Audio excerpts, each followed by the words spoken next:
रात का तीसरा पहर था। महल की ऊंची दीवारों पर मशालें टिमटिमा रही थीं। शाही दरबार सन्नाटे में डूबा था, लेकिन उस सन्नाटे के नीचे कुछ सरक रहा था। अगली सुबह जब बादशाह अकबर अपने भव्य सिंहासन पर विराजमान हुए, उन्हें क्या पता था कि उनके पैरों के ठीक नीचे सिंहासन की चौखट के भीतर एक फन फैलाए कोबरा कुंडली मारकर बैठा है, चुप मगर जानलेवा। दरबार सज चुका था। दरबारी अपने अपने स्थान पर थे। अचानक एक सैनिक ने सिंहासन के नीचे से आती सरसराहट सुनी। उसने झुककर देखा और उसकी चीख निकल गई, जहां पनाह, नीचे नीचे नाग है। दरबार में भगदड़ मच गई। अकबर के चेहरे पर भी पहली बार भय की रेखा उभरी, मगर उस अफरा तफरी में एक चेहरा शांत था, बीरबल। बीरबल ने हाथ उठाकर सबको शांत किया। कोई भी जल्दबाजी न करे, उन्होंने धीमे स्वर में कहा। कोबरा बिना कारण यहां नहीं आया, इसे लाया गया है। लाया गया? अकबर की भौहें तन गईं। कौन हमारी जान का दुश्मन हो सकता है? बीरबल ने चारों ओर नजर दौड़ाई। उनकी दृष्टि एक दरबारी पर ठहर गई, मिर्जा कासिम। वही कासिम जिसे कुछ माह पहले अकबर ने भ्रष्टाचार के आरोप में पद से हटा दिया था। उसकी आंखों में आज भी जलन की चिंगारी थी। बीरबल ने सैनिकों को आदेश दिया, महल के सर्प विशेषज्ञ को बुलाओ। कुछ ही देर में एक बूढ़ा सपेरा आया। उसने देखा और बोला, हुजूर, यह जंगल का कोबरा नहीं, यह पालतू है। किसी ने इसे टोकरी में रखकर यहां छोड़ा है। दरबार में खुसर पुसर शुरू हो गई। बीरबल मुस्कुराए। जहां पनाह, असली साजिशगर को पकड़ना जरूरी है, लेकिन पहले इस नाग को सुरक्षित हटाना होगा। उन्होंने सपेरे से कहा, बीन बजाओ, मगर धीरे धीरे।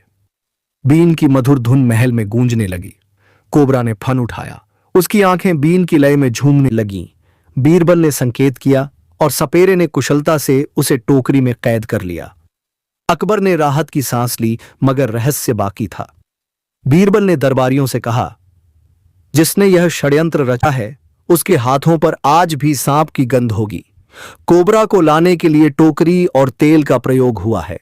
सैनिकों, सबके हाथों को गुलाब जल से धुलवाओ। एक एक कर सबके हाथ धुलवाए गए। जब मिर्जा कासिम की बारी आई तो गुलाब जल में मिलाया गया विशेष इत्र उसकी हथेली पर पड़ते ही रंग बदल गया, हरा। बीरबल ने मुस्कुराकर कहा, जहां पनाह, यही वह व्यक्ति है।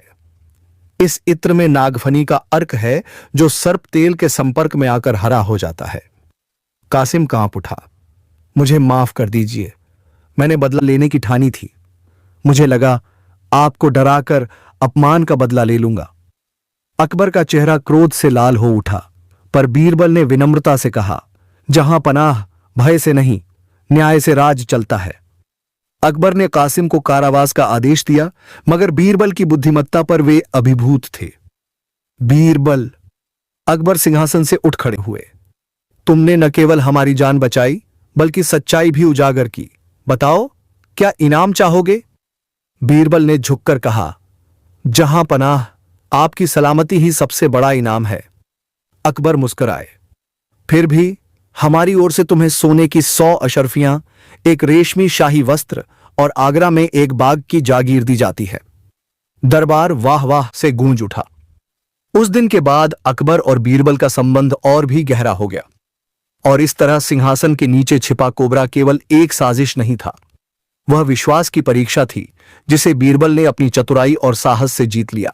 वीडियो पसंद आया हो तो लाइक करें, शेयर करें और नवरत्न बीरबल चैनल को सब्सक्राइब जरूर करें।